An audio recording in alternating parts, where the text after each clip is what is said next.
आदि का विचार तथा श्रवण, कीर्तन और मनन, इन 3 साधनों की श्रेष्ठता का प्रतिपादन।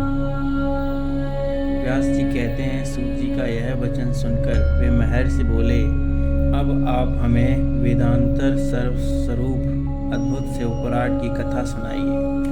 सूत जी ने कहा, आप सब महर्षिगण रोग शोक से रहित कल्याणमय भगवान शिव का स्मरण करके पुराण प्रवर शिव पुराण की जो वेद के सार तत्व से प्रकट हुआ है कथा सुनिए।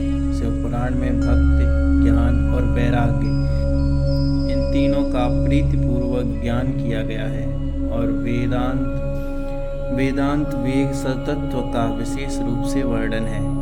इस वर्तमान कल्प में जब सृष्टि कर्म आरंभ हुआ था, उन दिनों 6 कुलों के महर्षि परस्पर वाद विवाद करते हुए कहने लगे, अमुक वस्तु सबसे उत्कृष्ट है और अमुक नहीं। उनके इस विवाद ने अंततः महान रूप धारण कर लिया। तब वे सब के सब अपनी शंका को दूर करने के लिए सृष्टिकर्ता अविनाशी ब्रह्मा जी के पास गए और हाथ जोड़कर विनय भारी बाड़ी से बोले, प्रभु आप संपूर्ण जगत को धारण पोषण करने वाले हैं तथा समस्त कारणों के भी कारण हैं। हम यह जानना चाहते हैं कि संपूर्ण तत्वों से परे परस्पर पुराण पुरुष कौन है। ब्रह्मा जी ने कहा, जहाँ से मन सहित वाणी उन्हें न पाकर लौट आती है तथा जिनसे ब्रह्मा, विष्णु, रुद्र, इंद्र आदि से युक्त यह संपूर्ण जगत समस्त भूतों एवं इंद्रियों के साथ पहले प्रकट हुआ है, वे देवों के देव महादेव सर्वज्ञ और संपूर्ण जगत के स्वामी हैं। ये ही सबसे उत्कृष्ट हैं। भक्ति से ही इनका साक्षात्कार होता है, दूसरे किसी उपाय से कहीं इसका दर्शन नहीं होता। रुद्र, हर तथा अन्य देवेश्वर सदा उत्तम भक्ति भाव से इनका दर्शन करना चाहते हैं।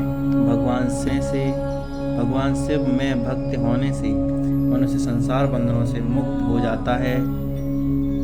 देवताओं की कृपा प्रसाद से उनमें भक्ति होती है और भक्ति से देवता का प्रसाद प्राप्त होता है। ठीक उसी तरह जैसे अंकुर से बीज और बीज से अंकुर पैदा होता है। इसलिए तुम सब महर्षि भगवान शिव का कृपा प्रसाद प्राप्त करने के लिए भूतल पर जाकर वहाँ सहस्रों वर्षों तक चलने वाला एक विशाल यज्ञ का आयोजन करो। इन यज्ञ पर भगवान शिव की कृपा से वेदांत विद्या के सारभूत साध्य साधन का ज्ञान होता है। शिव पद की प्राप्ति ही साध्य है, उनकी सेवा ही साधन है तथा उनके प्रसाद से जो नित्य नैमित्य फल प्राप्त की ओर से निष्पक्ष होता है वही साधक है। वेदांत कर्म का अनुष्ठान करके उनके महान फलों को भगवान शिव के चरणों में समर्पित कर देना ही परमेश्वर पद की प्राप्ति है। वही सालोक आदि के कर्म से प्राप्त होने वाली मुक्ति है। उन पुरुषों की भक्ति के अनुसार उन सबको उत्कृष्ट फल की प्राप्ति होती है। उस भक्ति के साधन अनेक प्रकार के हैं, जिनका साक्षात महेश्वर ने ही प्रतिपादन किया है। उसमें सारभूत साधन को संक्षिप्त करके मैं बता रहा हूँ। कान से भगवान के नाम, गुण और लीलाओं का श्रवण, वाणी द्वारा उनका कीर्तन तथा मन के द्वारा उनका मनन, इन तीनों को भगवान का महान साधन कहा गया है। तात्पर्य यह है कि महेश्वर का श्रवण, कीर्तन और मनन करना चाहिए। यह वाक्य हम सब के लिए प्रमाणभूत है। इसी साधन से संपूर्ण मनोरथों की सिद्धि में लगे हुए आप लोग परम साध्य को प्राप्त हो। लोग प्रत्यक्ष वस्तु को आंखों से देखकर उसमें प्रवृत्त होते हैं, परंतु जिस वस्तु का कहीं भी प्रत्यक्ष दर्शन नहीं होता उसे श्रवण इंद्रियों द्वारा जान सुनकर मनुष्य उसकी प्राप्ति के लिए चेष्टा करता है। अतः पहला साधन श्रवण ही है। उसके द्वारा गुरु के मुख से तत्व को सुनकर श्रेष्ठ बुद्धि वाला विद्वान पुरुष अन्य साधन कीर्तन एवं मनन की सिद्धि करे। क्रम मनन पर्यंत इस साधन की अच्छी तरह साधना कर लेने पर उसके द्वारा सालोक आदि के क्रम से धीरे धीरे भगवान शिव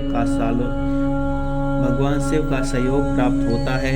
पहले सारे अंग के रोग नष्ट हो जाते हैं, फिर सब प्रकार का लौकिक आनंद भी विलीन हो जाता है।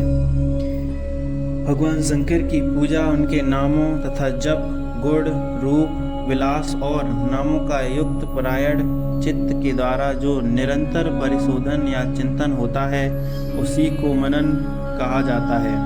यह महेश्वर की कृपा दर्श से उपलब्ध होता है।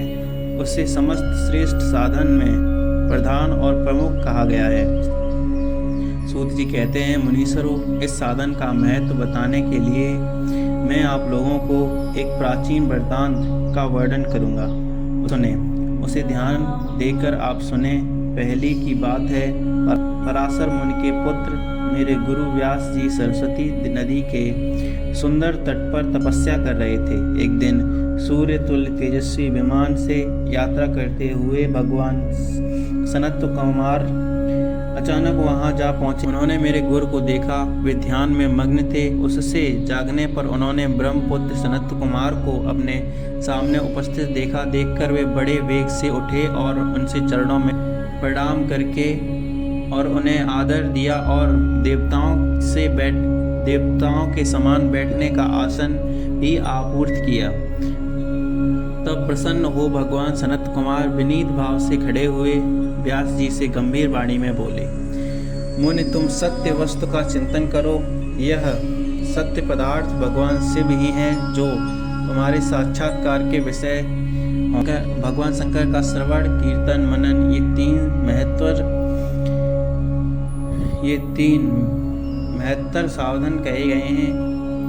पूर्व काल में मैं दूसरे साधनों से भ्रम में पड़कर घूमता मदरांचल पर्वत पर जा पहुंचा और वहां तपस्या करने लगा।